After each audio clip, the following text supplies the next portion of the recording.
안녕하세요. 누구보다 강인한 아들을 둔 60대 엄마입니다.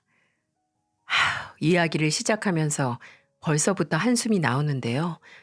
바로 제가 늘 재밌게 보던 채널에 이렇게 사연을 보내게 된 이유가 된 사람 때문입니다.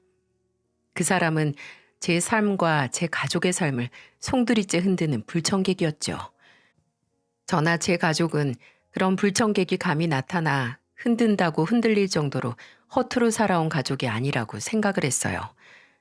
참 시작부터 순탄치 않았는데요.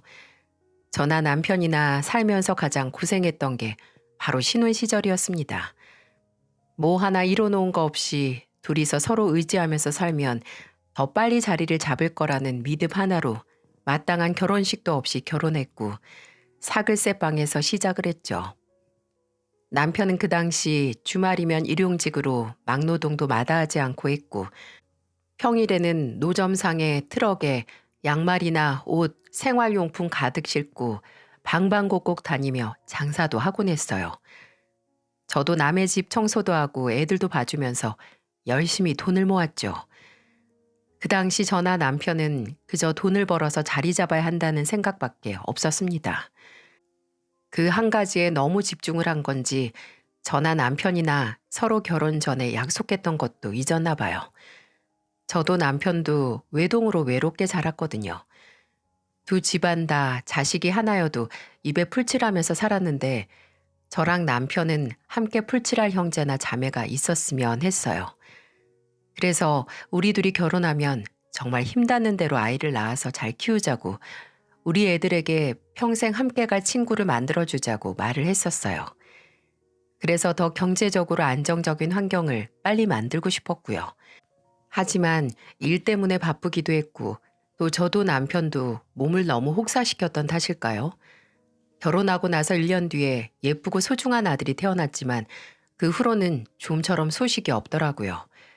아쉽긴 했지만 저와 남편은 오히려 아이를 많이 원했던 마음을 아들에게만 쏟자고 말했어요. 남편은 평생 구상해왔던 사업 자금을 모았고 저는 저희 가족이 생활할 생활비를 벌었습니다. 아들은 그저 건강하고 착하게만 자라주었으면 했고요. 거의 5년간 저와 남편은 최소한의 생활을 하고 아들이 먹는 거나 입는 거 보는 것만 남부럽지 않게 해주면서 살았네요. 그리고 그 결과 남편은 직원 2명을 두고 드디어 부동산 중개와 임대 사업을 할 수 있는 본인 사무실을 작게 차릴 수 있었고 곧 있어서 방 2개짜리 집도 마련할 수 있었어요. 정말 그때의 기분은 지금도 잊을 수 없습니다. 그저 내 집 마련이긴 했지만 세상을 손에 얻은 것 마냥 행복했어요. 남편도 몸을 혹사시키는 일을 그만두고 본인 이름이 붙은 사무실에서 일을 할 수 있어서 기뻤고 아들에게 자랑스러운 부모가 된 것 같아서 뿌듯하기만 했죠. 그렇게 더 이상 힘든 일은 없고 우리 가족들 모두 승승장구할 일만 있을 거라고 믿었어요. 좋은 일만 있을 거라고 말이죠. 근데 제가 너무 오만했던 걸까요? 그 전에 사소한 행복을 잊어서 하늘이 제게 벌을 준 걸까요? 끝나지 않을 것 같은 행복은 한 번 쓰디쓴 좌절을 제게 안겨주었습니다. 2년 후 아들이 7살이 되던 해 밤 10시가 되기 전 시간이었어요. 그 당시 근처에 남편의 친구가 왔다고 연락이 왔는데 그 친구가 예전에 남편과 몇 번 갈등이 있다가 연락이 끊긴 사람이었어요. 물론 저도 얼굴은 알고 있었고요. 근데 몇 년 만에 연락해서 네 집이 어딘 줄 안다고 여기 앞에 왔으니까 잠깐 나오라고 하더군요. 남편은 그놈이랑 할 얘기 없다고 했는데 애도 있는 집에 이 시간에 찾아와서 무슨 짓 할까봐 일단 나가서 만나고 보내겠다고 하더군요. 근데 예전에 좀 살벌하게 주먹 다짐까지 갔던 걸 제가 알아서 혹시 무슨 일이 생길까봐 무서워서 애도 자니까 잠깐이면 괜찮겠지 싶어서 남편을 따라서 나갔죠. 정말 15분도 안 되는 시간이었던 걸로 기억을 합니다. 15분이요. 남편은 또다시 그 친구라는 인간과 한판 싸우고 그냥 집으로 돌아왔거든요. 근데 이상하게 그 조용한 밤에 집 근처에서 사이렌 소리가 들리기 시작하는 거예요. 저와 남편은 서로 혹시 입으로 내뱉으면 그게 현실이 될까 무서워서 서로 말도 안 하고 집까지 막 뛰어갔어요. 사이렌 소리와 웅성거리는 사람들 소리가 커질수록 힘이 풀리는 다리에 미친 듯이 힘을 주고 뛰었습니다. 집 앞에 도착하니 소방차가 한 대 와 있었고 막 전소 작업을 하고 있더라고요. 그리고 불이 난 집은 바로 저희 집이었어요. 주변에서 사람들이 말리는데도 무조건 밀고 들어갔어요. 규영아, 규영아, 제 아들이 저기 있어요. 제 아들이 저기 안에 있어요. 제발 살려주세요. 제발 놔주세요. 저 들어가야 돼요. 라고 울부짖으며 절규했습니다. 집에서 자던 7살 난 저희 아들은 정말 너무나 감사하게도 이웃집 주민 한 분께서 탄내를 맡으시고 집 밖으로 나오셨다가 저희 집 문틈에서 검은 연기가 새어 나오는 걸 보고 신고를 하시고 구해주셨어요. 다행히 목숨은 구했지만 집이 반절 정도 탄 터라 아들의 얼굴과 목에는 가슴 아픈 화상을 입을 수밖에 없었습니다. 그때는 그저 목숨만 건진 걸 천운이라고 생각하면서 하늘에 감사했고 저희 아이를 구해주신 주민분께 감사했어요. 어떻게 보답을 해서라도 마음을 표하고 싶었는데 주민분께서는 당연히 해야 할 일을 한 거고 저희가 드리는 보상금을 한사코 마다하시고 저녁값만 받겠다고 정말 딱 그 돈만 받아가시더라고요. 그 주민분을 보며 정말 세상에는 천사가 있구나, 참 기적 같은 사람이라고 생각을 했는데 그 생각은 곧 끝을 모를 만큼 나락으로 떨어졌습니다. 아들이 입은 화상이 제가 생각했던 것보다 심각했거든요. 왼쪽 턱 주변과 이어지는 목까지 넓은 범위에 3도 화상을 입었는데 초반에 레이저 수술을 하고 피부 이식은 아직 다 자라지 않은 성장기 아이이기 때문에 이식했다가 나중에 피부가 늘어나면 다시 재수술을 여러 번 할 수 있다고 하더라고요. 아들을 살려준 생명의 은인에게 돈으로라도 감사의 마음을 표현하고 싶은 것처럼 정말 얼마가 들어도 좋으니 저도 남편도 아들 몸에 남은 상처와 고통을 다 없애고 싶었어요. 그 어린 게 성인들도 힘든 화상 수술을 정말 몇 번을 버티면서 받아온 걸 생각하면 지금도 숨이 턱 막히면서 눈물만 납니다. 정말 병원에서 아이를 돌보면서 10분 단위로 계속 울었던 것 같아요. 나중에는 어느 정도 통증이 가신 아이가 TV 만화 뭐가 보고 싶다고 리모컨을 찾아도 울고 평소에 좋아하는 돈가스 집에 가고 싶다고 했을 때도 그 말 듣고 그저 엉엉 울었어요. 이 모든 게 다 부모인 제 잘못이라는 생각에 미안한 마음이 가슴에 사무쳤으니 말이죠. 다행히 아이가 초등학교 입학 전에 병원에서 퇴원은 할 수 있었지만 화상 자국은 선명하게 남은 채로 입학을 해야만 했어요. 저는 남은 자국으로 인해 아이가 받을 시선이 너무 무서웠습니다. 아이들의 솔직함은 때때로 어른보다 더 잔인하곤 하니까 아들이 같은 학교 아이들의 시선과 수군거림에서 상처를 받을까봐 두려웠죠. 그래서 아주 조금 더 화상 자국이 옅어진다면 1년 뒤에 입학하는 게 어떨까 이야기를 꺼내보긴 했습니다. 근데 아들은 싫다고 꼭 지금 학교를 다니고 싶다고 하더라고요. 정말 내 아들이지만 엄마인 나보다 더 용감하구나 감탄을 했지만 그래도 현실은 냉혹하기만 했어요. 아들이 학교를 입학하고 하루가 지나고 일주일이 지나고 한 달이 지나면서 아들은 학교만 다녀오면 힘이 없고 어느 날은 배가 아프다고 학교를 쉬고 싶다고 하는 날이 늘어가더라고요. 아이는 아무 일 없다고 저와 남편에게 말은 하지 않지만 분명 학교에서 무슨 일이 있는 거라는 걸 알 수 있었죠. 그리고 어느 날 담임 선생님에게 연락이 왔었습니다. 안녕하세요, 규영이 어머님. 다름이 아니라 오늘 규영이가 같은 반 친구와 다툼이 있었어서요. 아이 2명이 규영이 그 화상 상처에 대해 놀려서 규영이가 속이 많이 상해했어요. 놀린 아이들은 제가 충분히 혼을 냈고 학부모님들께도 통지가 갈 거니까 너무 걱정 마시고요. 규영이 오늘 댁에 가면 좀 안아주시고 달래주세요. 그 얘기를 듣고 억장이 무너졌죠. 당장 그 애들 집에 찾아가서 부모에게 화를 내고 싶었지만 일단 제 아들 마음부터 달래주는 게 우선이었어요. 어떻게 아이의 마음을 달래주나 앞으로 있을 이런 일에 대비해서 아들의 마음을 어떻게 단단하게 만들어 줄 수 있을까 생각을 했습니다. 그리고 그날 아들을 제 무릎에 앉혀서 안아주면서 말했어요. 규영아, 우리 규영이는 불길에서도 살아난 영웅이야. 우리 규영이는 불 속에서도 겨우 이런 빨간 자국만 남을 정도로 강한 사람이야.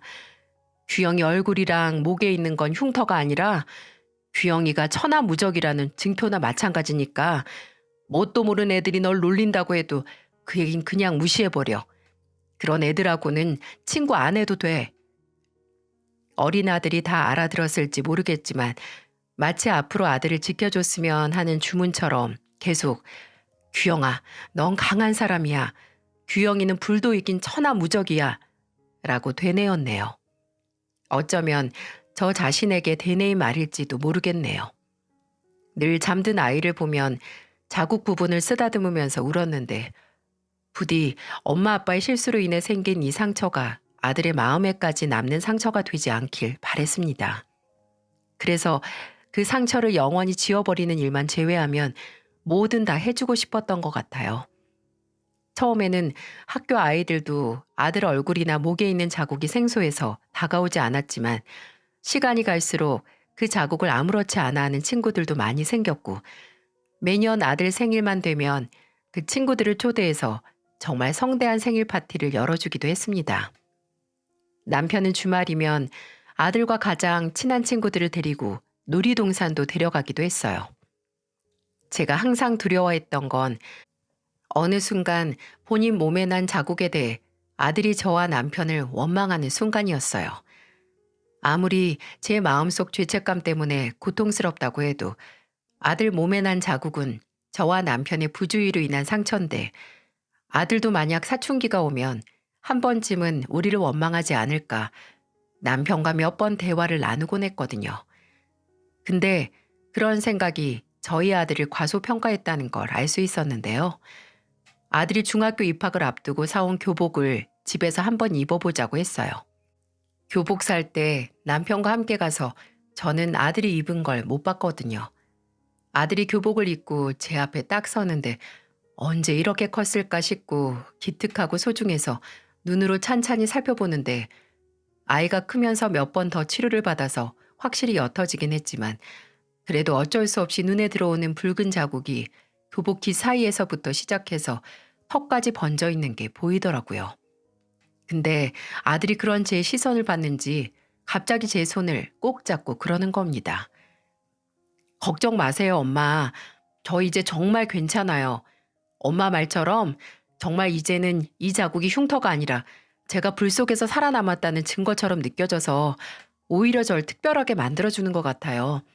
그러니까 이제 그만 미안해 하셔도 돼요. 이런 걸로 저한테 미안해 하시기엔 엄마도 아빠도 이미 저한테 너무 완벽한 삶을 주셨는데요. 아마 아들도 제가 매번 본인 몸에 난 자국을 볼 때마다 슬픈 눈을 하거나 본인이 잘 때 제가 울면서 자국을 매만지는 걸 몇 년 동안 보며 언젠가 엄마를 힘들게 하는 마음의 짐을 덜어줘야겠다고 생각했나 봅니다. 저는 그 자리에서 펑펑 울었고 어느새 제 키만큼 자란 아들은 제 등을 토닥거려주며 못난 엄마의 죄책감을 취하해 주었어요. 아들은 마치 저와 남편 가슴에 평생 남을 죄책감을 덜어주려는 것처럼 정말 고맙게도 잘 자라주었답니다. 공부, 특히 수학, 과학을 잘했고 대학 입시를 앞두고 통계학에 흥미를 보이더군요. 그래서 서울에서 유명한 대학교에 통계학과에 입학을 하게 됐죠. 나중에 경제학이나 공학 쪽으로 취업을 하지 않을까 했는데 아들은 언젠가 남편의 회사에 취직을 해서 아빠 일을 돕고 싶다고 하더라고요. 그래도 아빠 회사인데 낙하산 취급받기 싫어서 졸업 후에 바로 아빠 회사로 들어가지 않고 다른 회사에서 경력도 좀 쌓아보고 스펙도 누구 하나 낙하산 소리 못하게 탄탄하게 쌓고 싶다고요. 그리고 아들은 정말 내뱉은 말은 무조건적으로 지키는 사람이었어요. 저나 남편과 했던 약속보다도 나 자신과 한 약속을 꼭 지켜내야만 직성이 풀리는 그런 성격이었거든요. 대학 다니면서 군대도 갔다 오고 마저 학기를 마친 뒤 졸업을 했어요. 그리고 중소기업에 입사를 해서 그곳에서 3년 정도 경력을 쌓았고 그 후에는 남편의 회사로 이직을 해서 원하던 대로 아빠의 일을 돕게 됐죠. 참 제 아들이지만 인성도 좋고 능력도 출중한데 아들이 30이 다 되어갈 때까지도 단 한 번도 아들은 연애 상대를 전화 남편에게 소개시킨 적도 심지어 누굴 만난다는 언질도 한 적이 없습니다. 물론 연애가 인생에서 필수적인 요소는 아니라고 하지만 그래도 저나 남편은 설마 아들이 몸에 난 자국 때문에 이성 앞에서 위축이 되나 걱정이 됐어요. 좀 넌지시 누구 안 만나냐고 선이나 소개자리 알아봐 주냐고 물어도 아들은 아니라고 지금은 연애할 때가 아니라는 말만 할 뿐이었죠. 무엇이든 알아서 잘하는 아들이긴 했지만 연애만큼은 본인이 노력하는 대로 되는 게 아니잖아요. 저나 남편이나 걱정은 했지만 괜히 연애 문제에 개입을 해서 아들의 자존심을 건드리고 싶지 않았습니다. 그냥 믿고 기다릴 뿐이었죠. 그리고 아들이 35이 되던 해에 진지하게 만나는 여자가 있다며 언제 시간 나면 저와 남편과 함께 넷이서 밥을 먹자고 하는 겁니다. 드디어 올 게 왔다 했죠. 물어보고 싶은 게 정말 5만 가지는 더 됐습니다. 잠깐 규영아, 어디서 만난 아가씨야? 엄마, 현섭이 아시죠? 걔가 술 마시자고 해서 나간 자리에서 만났어요. 현섭이 여자친구의 학교 후배더라고요. 몇 살인데? 뭐 하는 아가씨야? 아유, 아빠. 그날 만나면 당사자한테 직접 물어보세요. 저한테 다 캐물어 가시지 마시고요. 30여 년 만에 아들이 연애하는 걸 처음 보는 부모한테 너무한 처사 아닌가요? 그래도 나이나 직업 정도는 알려줄 것이지. 아들은 너무 다 알고 만나면 재미없다며 지 엄마 아빠를 안달나게 만들더라고요. 그래도 곧 있으면 아들이 좋아하는 상대를 만난다는 생각에 기대로 부풀었습니다. 어떤 아가씨일까? 우리 아들과 나란히 있으면 어울릴까? 혼자 별별 상상을 다 했는데 불현듯 정말 괜찮은 상대일까 싶더라고요. 이건 정말 나쁜 생각이지만 괜한 노파심에 행여 아들과 같은 상처가 있는 상대거나 아들이 본인의 상처 때문에 불어 눈을 낮춰서 상대를 고른 건 아닌가 하는 의문이 들기 시작했어요. 그렇게 기대 반, 의심 반, 불안감 반의 반을 품고 나간 자리에서 만난 아들의 상대는 눈이 절로 떠질 만큼 정말 완벽한 아가씨였어요. 적어도 겉모습은 말이죠. 단아하고 깨끗한 이미지에 키도 훤칠하게 크고 처음에는 혹시 아나운서인가 싶을 정도로 외모가 출중하더라고요. 특히 보자마자 저와 남편의 손을 두 손으로 한 번씩 맞잡으면서 밝게 인사할 때 우리 아들이 이런 모습에 반했구나 싶었습니다. 외모 때문에 아나운서인가 싶었지만 그 아가씨는 공무원이라고 본인을 소개했어요. 참 직업도 너무 좋지 않나요? 아유 공부하느라 고생했겠네라고 하니까 티끌 하나 없는 미소를 지으며 요새 그 정도로 고생 안 하고 취업하는 사람이 어디 있겠어요? 하면서 웃더라고요. 그 미소를 보며 저는 차마 너무나 궁금한 질문은 하지 않을 수가 없었습니다. 혹시 민지 양은 우리 규영이 어디가 좋아서 만나는 거예요? 이런 질문 너무 주책이긴 한데 자식 가진 부모 입장에서 너무 궁금해서. 규영 씨요? 규영 씨 너무 착하잖아요. 전 이렇게 착한 사람 처음 만나봤어요. 그래서 더 규영 씨 부모님을 너무 뵙고 싶었고요. 특히 어머님이요. 규영 씨가 이렇게 여자한테도 너무 잘하고 매너 좋은 사람으로 자란 건 어머님 역할이 컸을 것 같아서 항상 규영 씨 보면서 아, 나도 저런 아들 낳고 싶다 생각했다니까요. 아, 이런 말 너무 주책이죠? 마음만 같으면 당장 둘이 그 식당에서 결혼시키고 싶었답니다. 정말 그 정도로 그 아가씨가 마음에 쏙 들었어요.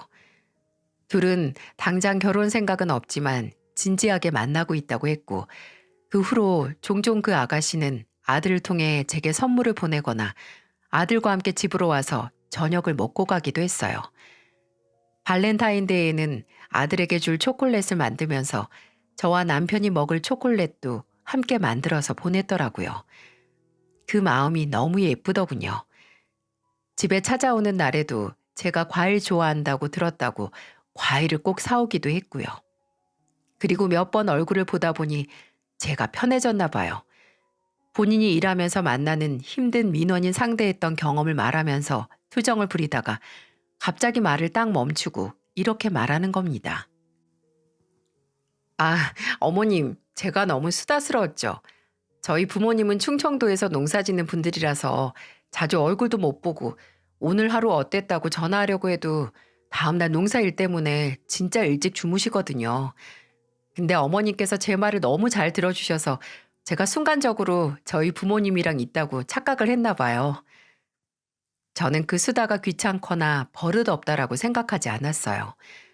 오히려 이런 며느리가 있다면 심심할 틈이 없겠다는 생각만 했죠. 그리고 그런 생각대로 아들은 그 아가씨와 1년 뒤 결혼을 하고 정말 저희 집 가족이 되었습니다.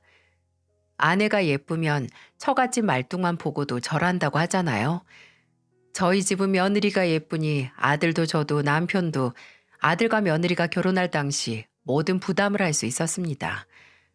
남편은 아들의 결혼을 축하하며 서울에 방 3개짜리 신혼집을 해줬고 벌이가 여유치 않은 사돈을 대신해서 혼수와 결혼식 비용까지 다 부담했어요.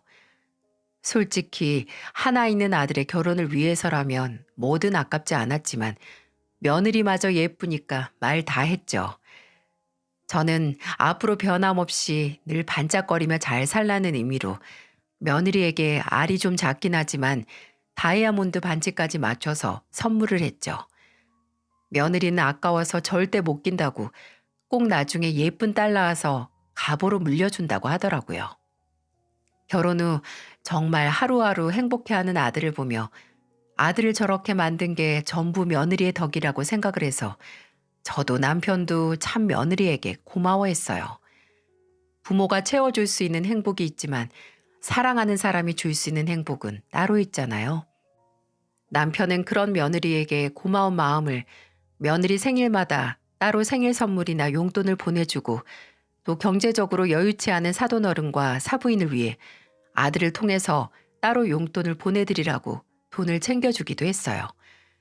시간이 멈췄으면 좋겠다고 생각했는데 너무 과한 행복은 시간을 멈출 생각을 하지 말고 내가 한 번쯤 멈춰서 뒤돌아봐야 하더라고요. 그 행복이 진짜인지 행여 금방 끝날 신기루 같은 건 아닌지 그리고 그 행복의 이면에 지옥으로 통하는 입구는 없는지 말이죠.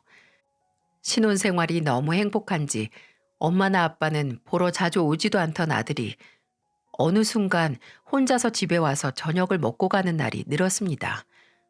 아마 아들이 결혼을 하고 1년이 조금 안 됐을 때였을 거예요.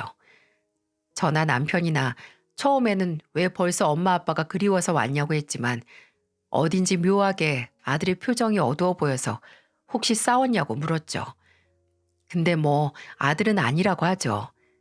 그냥 집 밖 그리워서 왔다고 하고 그리고 매번 요새 며느라가랑 어떻게 지내냐고 결혼해서 행복하냐고 물으면 그저 해벌쭉 웃던 녀석이 그런 질문을 하면 그 질문에 질린 건지 아니면 정말 결혼 생활 자체에 질린 건지 어깨를 으쓱거리거나 고개만 끄덕이고 말더군요. 근데 한 번은 아들이 밥을 먹다 말고 휴대폰을 들더니 집 밖으로 쑥 나가버리더라고요. 근데 그때 뭔가 휴대폰을 본 아들 표정이 너무 순식간에 굳는 게 이상해서 남편이 방에 들어갔을 때 저도 아들을 따라서 집 밖으로 나갔습니다. 아들은 아파트 비상계단 앞에서 조용히 누군가와 통화를 하고 있었죠. 형님, 이러시면 저도 정말 곤란해요. 저번에도 일 찾는다고 하셔서 가져가시고 구직 활동도 하나 안 하셨잖아요. 근데 그런 사람이 갑자기 사업이라고요? 너무나 수상한 통화 내용이었어요. 문제 소지가 다분히 많아서 저는 통화를 끝내고 다시 집으로 들어오려는 아들을 붙잡고 물을 수밖에 없었네요. 곤란해하는 아들을 계속해서 추궁한 결과 아들의 표정이 근래 어두웠던 원인은 바로 며느리의 오빠와 여동생이었습니다. 저는 두 사람을 결혼식에서 잠깐 보긴 했었는데 며느리의 오빠라는 사람은 그때 뭐 휴대폰 파는 일을 한다고 했고 여동생은 지방에서 대학을 다니고 있다고 들었거든요. 문제는 그 두 사람이 어느 순간부터 아들에게 생활비를 명목으로 돈을 요구했다는 거예요.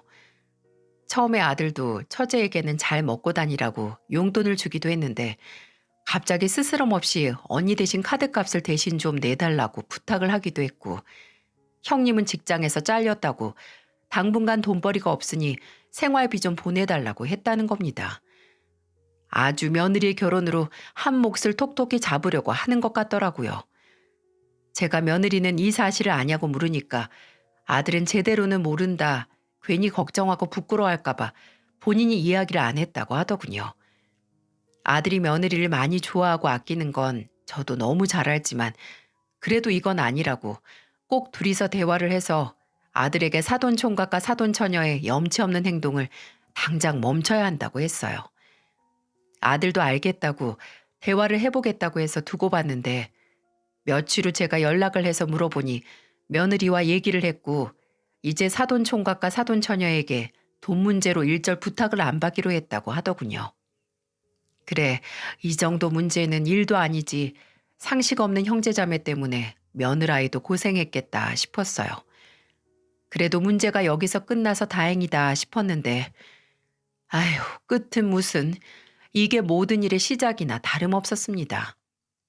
그 후에는 별다른 문제 없이 지들끼리 잘 사나 싶었는데 딱 하나 계속 신경 쓰이는 문제가 있었어요. 아들이 결혼하고 3년이 지났는데 임신 소식이 들리지 않는 겁니다. 아들은 원체 아이를 낳으면 정말 최소한 둘은 낳고 싶어 했던 걸 이미 저도 남편도 알고 있었고 또 며느리도 제게 들어서 제 남편이 3대 독자고 아들도 3대 독자라는 걸 알고 있었어요. 그리고 저도 외동이라서 늘 자식하고 손주들 많이 낳고 사는 게 이제는 이룰 수 없는 꿈이라는 말을 한 적이 있었고요.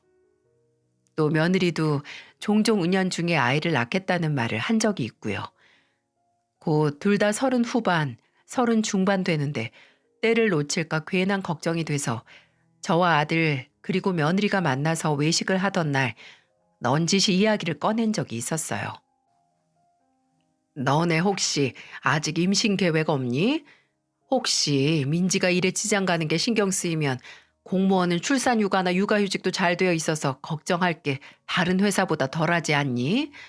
혹시 봐줄 사람이 없는 게 걱정되면 내가 두 팔 걷어서 도와줄 거고. 임신은 전적으로 두 사람의 몫이기에 제가 입을 댈 문제가 아니지만 혹시 다른 계획이 있다면 듣고 싶어서 한 질문이었어요. 그리고 제 조심스러운 질문에 며느리는 이렇게 말했어요. 어머님, 요즘은 결혼 후에 다음 목표가 출산이 아닌 거 아시죠?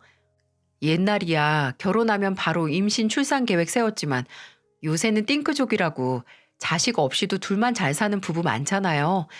굳이 인생에 있어서 부족한 부분을 아이를 낳아서 채우려는 것도 아이한테 못할 짓이고요. 그렇다고 제가 아예 안 낳을 것도 아니니까 그냥 두고 봐주시면 그건 저랑 이 사람이랑 시기 봐서 상의 후에 결정할게요. 아셨죠? 저는 이 대답에 알겠다고 했습니다. 솔직히 좀 정 없다라고 너무 단호하다고 생각할 수 있었지만 맞는 얘기라고 생각은 했어요. 저와 다른 세대 사람이 할 만한 생각이라고요. 그렇게 정말 며느리의 말대로 두고 봤습니다. 그리고 또 1년 동안 임신 소식은 강간무소식이었죠. 그리고 돌아온 명절날 저희 집은 제사도 안 지내서 늦은 점심을 가족들끼리 모여서 먹고 있었거든요. 그러다가 남편이 해가 바뀌어서 그런지 애들 나이를 가늠하더니 이런 말을 하더라고요. 너희가 올해 몇 살이지? 규영이가 39이고 민지가 37이던가? 참 세월이 많이 지나기도 했구나. 근데 규영이가 곧 있으면 40인데 아직도 임신 계획이 없니? 그래도 더 나이 들기 전에 갖는 게 좋을 것 같은데. 남편의 말이 채 끝나기도 전에 식탁 위로 갑자기 탁 하는 소리가 났어요. 며느리가 들고 있던 젓가락을 식탁에 거의 내동댕이 치듯 내려놓는 소리였죠. 순간 손이 미끄러진 건가 했는데 뾰족한 며느리의 눈빛을 보고 고의라는 걸 알 수 있었네요. 며느리는 저와 남편을 번갈아 가면서 보더니 이렇게 말했습니다. 제가 분명히 1년 전에 어머니께 말씀드렸던 것 같은데요. 저 분명히 임신 문제는 제가 알아서 한다고 했잖아요. 설마 제가 임신하기 전까지 이렇게 1년 간격으로 눈치 주실 작정이세요? 제발 이런 일로 저 스트레스 좀 주지 마세요. 며느리는 그렇게 소리 한번 빽 지르고 그대로 본인 겉옷과 가방을 챙겨서 나가버렸습니다. 여러분은 이게 말이 된다고 생각하시나요? 아니, 좀 듣기 싫은 소리를 들었어도 이 정도로 시부모님에게 다짜고짜 소리 지르고 자리도 박차고 나갈 정도로 못할 말을 한 거냐고요. 남편은 충격에 멍하니 있었고 저는 뒤돌아 나가는 며느리 이름을 부르며 당장 다시 오라고 외쳤습니다. 가장 의아했던 건 제가 대체 왜 저러는 거냐고 묻는 제 말에도 묵묵부답으로 고개만 푹 숙이고 있던 아들의 태도였네요. 남편이 물어도 가만히 있어서 답답해 미칠 노릇이었는데 남편은 갑자기 무슨 수가 생긴 건지 주방에 들어갔다가 양주 한 병과 술잔 2개를 챙겨서 나왔어요. 평소 술도 잘 안 하는 사람이 본인 앞에 한 잔, 아들 앞에 한 잔 술을 따르더니 말하기 싫으면 마시자고 합디다.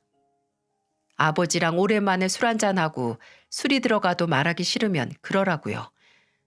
두 사람은 한 40분 정도 대작하는 것처럼 말도 몇 마디 안 하며 연거푸 술만 마셨고 남편보다 먼저 취한 아들이 드디어 한숨을 푹 쉬더니 더듬더듬 속에 있는 얘기를 시작했습니다. 엄마, 아빠, 정말 저 여자랑 못 살겠어요. 저는 그냥 돈 나오는 구멍이고 집안이라는 노예나 다름없어요. 처음에는 안 그랬어요. 처음에는. 제가 지 오빠하고 동생한테 더 이상 돈 보내주기 어렵다고 하니까 그때부터 확 돌변하더라고요. 제가 왜 그러냐고 하니까 본인이 원하는 거 안 주는 사람한테는 본인도 도리를 안 한대요. 제가 그 여자 오빠랑 동생까지 책임을 져야 하냐고요. 분명 아들은 그때 사돈총각하고 사돈처녀 문제로 말이 잘 끝났다고 했는데 그게 아니었던 겁니다. 오히려 일이 더 꼬여버린 거죠. 그 후로 실망을 한 건지 빈정이 상한 건지 며느리는 아예 집안일에는 손을 떼버렸고 아들에게 지 오빠랑 동생 안 주는 돈으로 하출부를 고용하라고 했대요. 결혼 전 분명히 고생 안 시킨다고 하지 않았냐고 하면서요. 아들은 그저 서로 집안일을 분담해서 한다면 괜히 돈 안 쓸 수 있지 않냐고 하니까 며느리는 고작 설거지 하나 하기 싫어서 심부름 대행업체를 알아보질 않나 멀쩡히 냉장고에 반찬 있고 밥도 있는데 일주일에 4-5번씩 배달 음식을 시켜서 먹었대요. 마치 시위하는 사람처럼요. 또 가장 심각했던 문제는 바로 각방이랍니다. 임신이 안 될 수밖에 없는 게 아예 몇 달은 같은 침대에 눕지도 못했는데 임신 소식이 생길 수가 없다는 거죠. 아들은 이럴 거면 못하러 결혼을 했냐고 대체 왜 이러냐고 하니까 며느리가 너무나 태어난 얼굴로 이렇게 말했다고 해요. 내가 이 정도까지 했는데도 아직 모르겠어? 나 솔직히 당신 남자로 안 보여. 당신이랑 남들처럼 오순도순 지내면서 애도 낳고 살도 부대끼면서 살라고 결혼한 거 아니야. 당신 우리 친정 봤지? 다 쓰러져 가는 집에 돈도 안 되는 농사 남은 게 그것뿐이니 그거밖에 못하는 부모님. 나이 처먹고 제대로 된 직장도 없는 오빠랑 동생. 나는 그런 구질구질한 총구석에서 탈출해서 무조건 돈 많은 집안 며느리로 돈 걱정 안 하고 편하게 사는 게 꿈이었어. 그리고 그게 당신이었고. 그러니까 나한테 뭐 부부로서 함께하는 일반적인 일 강요하려고 하지 마. 나 당신이랑 그럴 생각 없으니까. 이 얘기를 듣는 저나 남편은 피가 거꾸로 솟았죠. 남편은 들고 있던 술잔을 바닥에 내동댕이쳐 깨며 아들에게 고함을 질렀습니다. 그딴 얘기를 참고 듣기만 했어? 네가 등신이야? 왜 그 얘기를 지금에 와서 말해? 회사에서 이 애비 선 타고 들어온 낙하산이라는 말 안 듣고 인정받으려고 악착같이 노력하는 놈이 정작 네 아내, 네 가정은 그따위로 돌아가게 냅둬? 아흐, 이 등신. 어휴, 등신. 말은 아들을 탓하고 있지만 남편은 그저 미치도록 답답한 심정을 어떻게든 해소할 상대가 필요했던 겁니다. 남편은 너도 당장 나가라고 꼴 보기 싫다고 아들에게 말했지만 아들은 그 자리에서 무릎을 꿇고 말했어요. 이혼을 하든 다시 한번 인간 대 인간으로 대화를 하든 해결을 할 테니까 잠시만 기다려달라고 말이죠. 저도 남편도 이제 곧 마흔인 아들의 결혼과 이혼 문제를 두 발 벗고 대신해 줄 수 없으니 알겠다고 했습니다. 그저 제대로 된 선택을 하라는 말만 했죠. 그렇게 선택권을 전적으로 일임했을 때 무슨 일이 일어났을까요?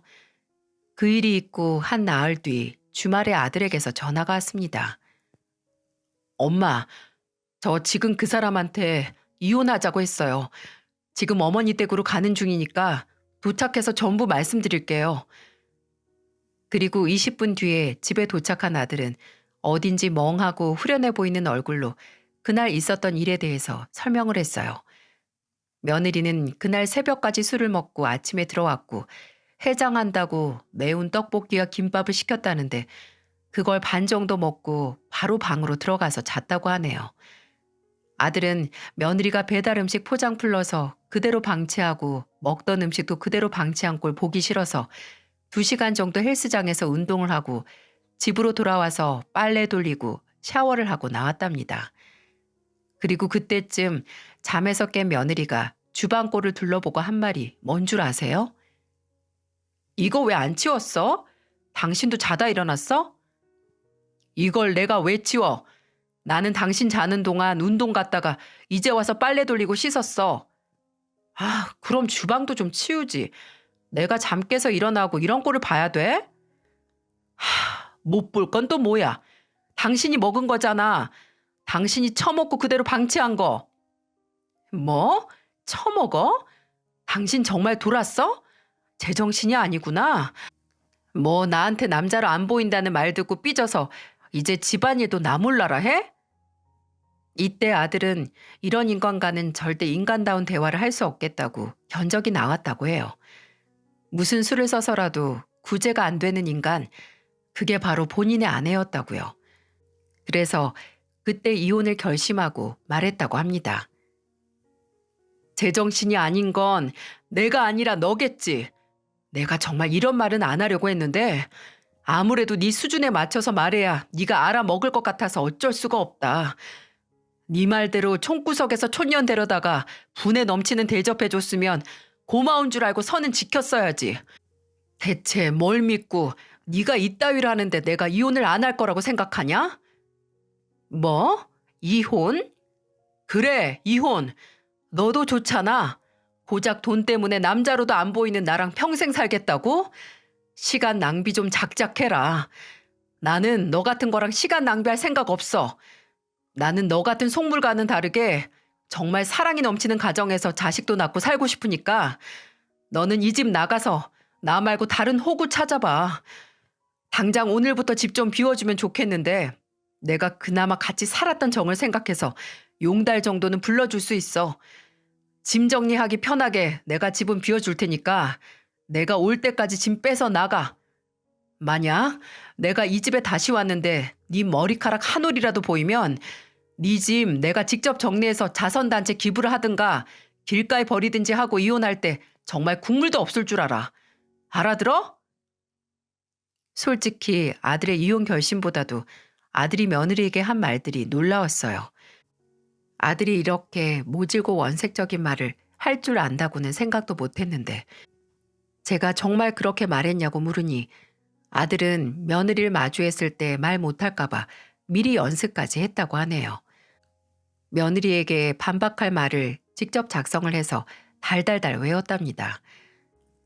실제로 써먹을 때 훅 하고 튀어나올 수 있게 말입니다. 아들은 본인이 알아서 할 테니까 걱정 마시라고 결혼해서 그 여자 곁에서 평생 불행하게 사느니 혼자라도 이혼해서 편하게 살고 싶다고 했어요. 그리고 다음 날 정말 바로 이혼 전문 변호사를 찾아가 상담을 받고 오고 하더라고요. 소장도 써서 바로 법원에 제출했다고 하고요. 근데 아들이 정말 틈도 하나 보이지 않았는지 며느리가 절 찾아왔더라고요. 무슨 일에선지 일도 다니는 애가 평일 오전부터 저를 찾아와서 본인이 받은 이혼 소장을 인터폰 카메라에 들이밀며 제발 이야기 좀 들어달라고 간곡히 부탁을 했습니다. 저는 일단 문을 열어주고 팔짱을 끼고 말했어요. 예, 너 이제 나랑 볼 일 없다. 이제 소송 첫 단계긴 하지만 이미 너랑 나는 남남이나 마찬가지야. 어머님, 그렇게 말씀하지 마세요.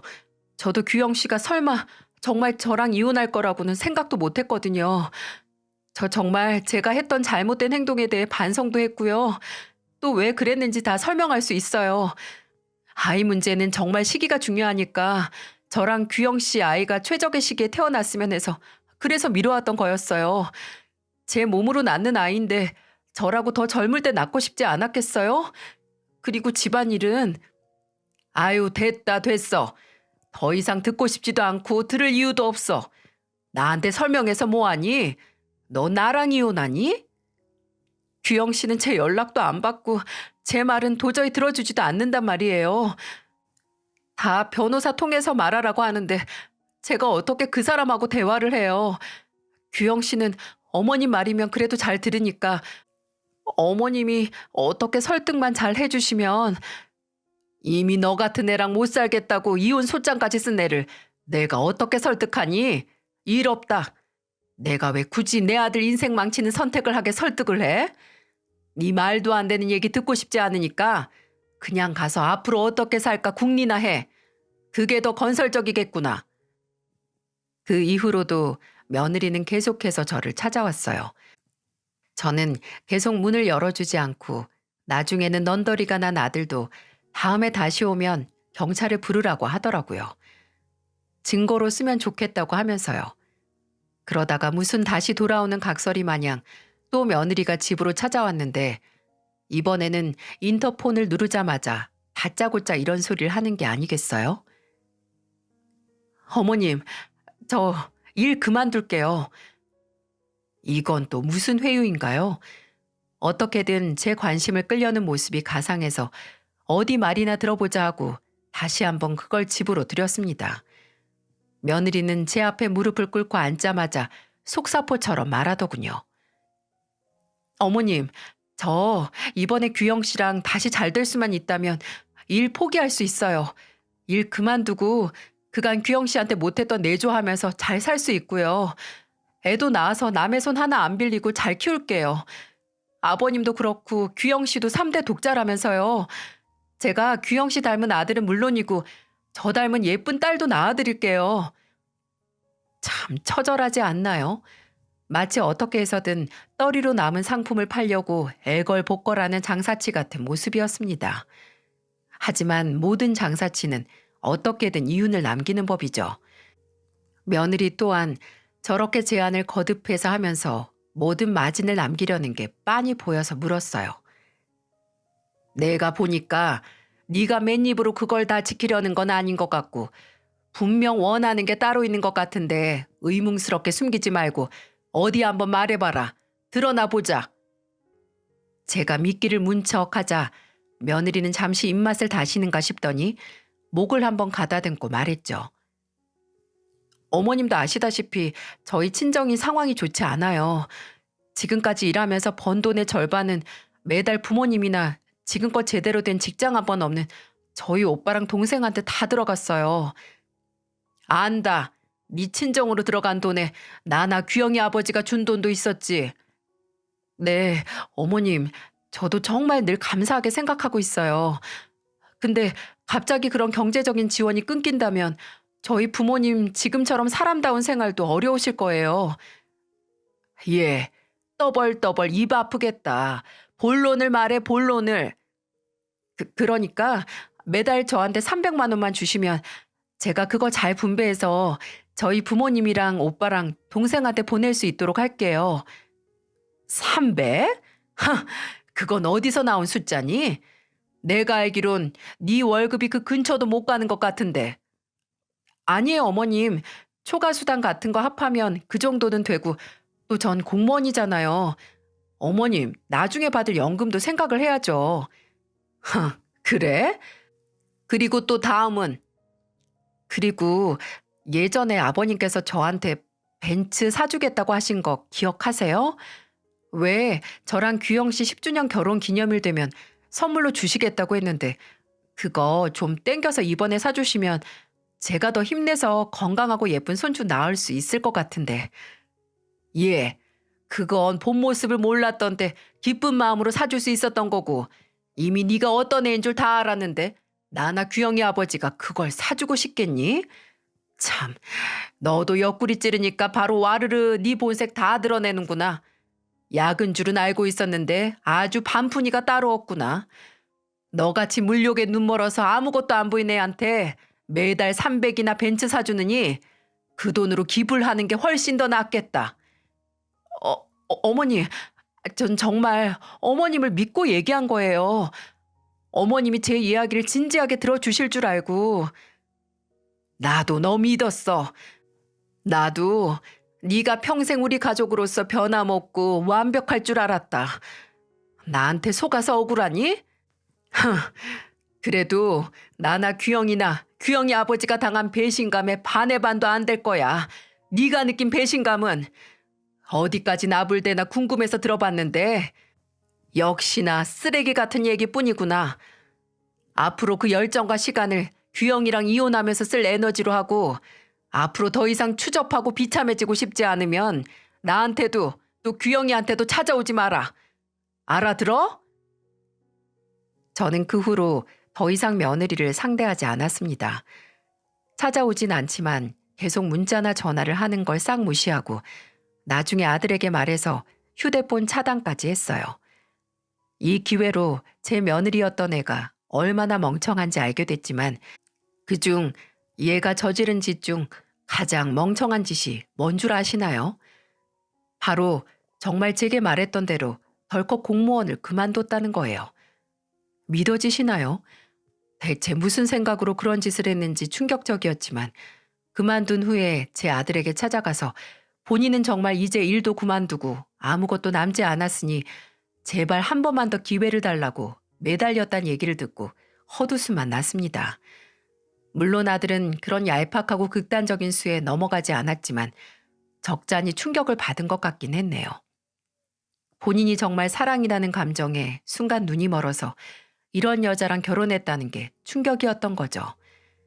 미래까지 다 버리고 어떻게든 피해보려고 했지만 결국 며느리, 아니 그 멍청한 애는 이혼을 피할 수 없었습니다. 아들은 그동안 며느리가 명령을 하거나 폭언을 했던 문자 내역도 다 저장해뒀었고 그동안 아들이 그 애의 오빠나 동생에게서 금전적인 요구를 받은 문자 증거, 또 각방을 썼던 증거까지 모두 변호사에게 넘겼고 이제는 다행스럽게도 둘 사이에 애가 없어서 이혼은 생각보다 별다른 문제 없이 빠른 시간에 끝날 수 있었죠. 그 애가 이혼을 하고 손에 쥐고 나간 건 결혼 생활 동안 썼던 물건이나 지 몸뚱이 정도라고 해도 과언이 아니었네요. 아들은 결혼 생활을 했던 집을 처분하고 다시 저와 남편이 사는 집으로 들어왔습니다. 새로 집을 구하라고 해도 한동안은 아무도 없는 빈집에 있으면 괜히 부정적인 일만 생각날 것 같다고 하더라고요.